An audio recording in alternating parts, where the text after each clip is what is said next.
پھر اس کے بعد اگلا باب ہے باب فضل غنی الشاکر وهو من اخذ المال من وجهه وصرفه بوجوهه المأمور بها، شکر کرنے والے دولت مند کی فضیلت کا بیان۔ اس سے پہلے آپ نے دیکھا ہوگا ریاض الصالحین کا انداز یہ ہے جیسے باب الخوف اور تو ساتھ ہی باب الرجا، جہاں خوف دلانے والی حدیث ہے وہاں پر امید دلانے والی بھی، اور جہاں جنت کا حال وہاں جہنم کا حال۔ جہاں ایک طرف یہ پیچھے آپ گزر چکے ایک دو باب پیچھے، اگر آپ کو ذہن پہ زور ڈالیں تو آپ کو یاد ہوگا کہ دنیا میں فقر اور یعنی کم سے کم مال و دولت پر راضی رہنے کا بیان تھا، تو یہاں پر اب دوسری طرح کی احادیث لائی جا رہی ہیں جس سے آپ کو یہ معلوم ہوگا کہ دین میں کس قدر اعتدال ہے۔ ان چیزوں میں اختلاف یا کنٹراڈکشن نہیں ہے، اس میں یہ ہے کہ انسان کو اللہ تعالیٰ جس حال پر بھی رکھے اس پر وہ راضی اور شاکر اور قناعت گزار ہو۔ اور پھر فرمایا کہ جو شخص حلال طریقے سے مال کمائے اور جہاں خرچ کرنے کا حکم ہے وہاں خرچ کرے تو ایسا مال انسان کو نقصان نہیں دیتا۔ قال اللہ تعالی فَأَمَّا مَنْ أَعْطَى وَاتَّقَى وَصَدَّقَ بِالْحُسْنَى فَسَنُيَسِّرُهُ لِلْيُسْرَى، پھر جس نے راہ خدا میں اپنا مال دیا، اس سے ڈرتا رہا اور جس نے اچھی بات کی تصدیق کی تو ہم آسان کر دیں گے اس کے لیے آسان راستہ،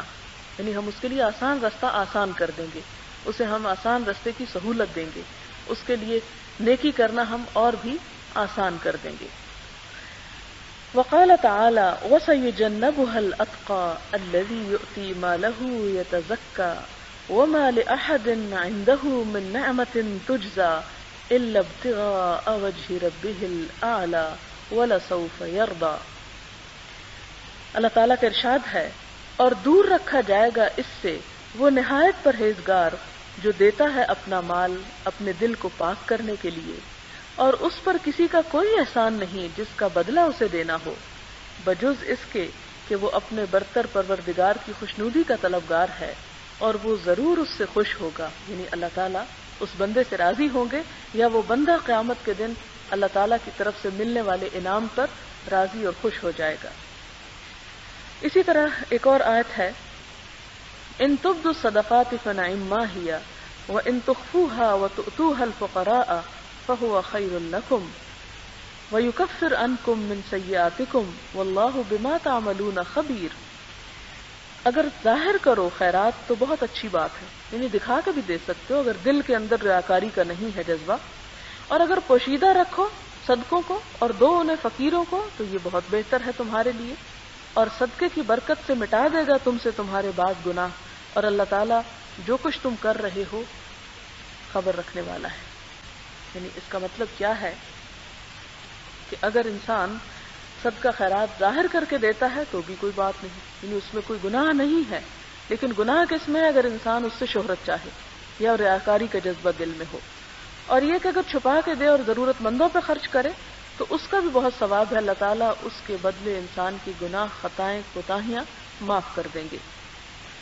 اور پھر اگلی آیت ہے لن تنالوا البر حتى تنفقوا مما تحبون وما تنفقوا من شيء فإن الله به عليم۔ ہرگز نہ پا سکو گے تم